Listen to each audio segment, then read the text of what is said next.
নমস্কাৰ পুনৰ এটি অসম ইণ্টেৰিয়ৰ ভিডিঅ'লৈ আপোনালোকক স্বাগতম জনাইছোঁ। আজিৰ ভিডিঅ'টো অলপ বেলেগ ধৰণৰ হ'ব। আমি পোনপ্ৰথমৰ ষ্টাৰ্টিঙৰ পৰা ভিডিঅ'টো দেখাবলৈ আপোনালোক যত্ন কৰিম। আজিৰ ভিডিঅ'টো হ'ব জিপছাম চিলিঙৰ ভিডিঅ'। জিপছাম চিলিং কেনেকৈ ইনষ্টল কৰে।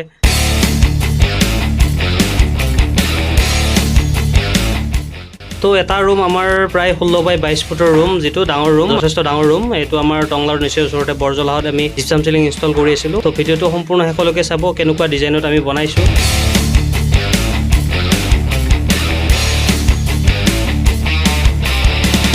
জিপছাম চিলিংটো আচলতে ঠাণ্ডা হয়, হিট কণ্ট্ৰল কৰিব পাৰে, সেইকাৰণে জিপছাম চিলিংটো সবচে বেষ্ট বুলি কোৱা যায় চিলিঙৰ ভিতৰত। ইয়াৰ বাহিৰেও বেলেগ বিভিন্ন ধৰণৰ চিলিং আছে, তথাপি জিপছাম চিলিং স্পেচিয়েল হয়। তো আমাৰ অপাৰেটৰবিলাকে ইনষ্টল কৰি আছে, চাই থাকিব আপোনালোকে শেষলৈকে ভিডিঅ'টো।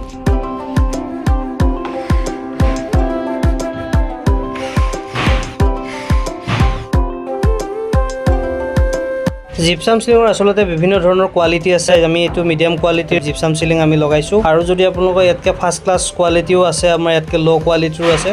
যিকোনো ধৰণৰ বাজেটত আপোনালোকে জিপছাম চিলিং লগাব পাৰে। জিপছাম চিলিংটো আচলতে বহুত ঠাণ্ডা হয়, কৈছোঁৱে মই আগতে। এনেকুৱা ধৰণৰ ইণ্টেৰিয়ৰ যিকোনো ডিজাইনৰ কাৰণে যদি আপোনালোকে যোগাযোগ কৰিব বিচাৰে, আমাৰ ইয়াৰ ডেছক্ৰিপশ্যনত নাম্বাৰ দিয়া আছে, আপোনালোকে যোগাযোগ কৰিব পাৰিব। ফল চিলিং হওক, এলুমিনিয়াম ড'ৰ হওক, ষ্টিল ৰেলিং হওক, ৱাল ডেক'ৰেশ্যন হওক, মডুলাৰ কিটচেন হওক, এক্সটেৰিয়ৰ ACP ইনষ্টলেশ্যন হওক, যিকোনো ইণ্টেৰিয়ৰ ডিজাইনৰ কাৰণে আপোনালোকে আমাৰ সৈতে যোগাযোগ কৰিব পাৰিব। ভিডিঅ'টো চোৱাৰ বাবে ধন্যবাদ থাকিল।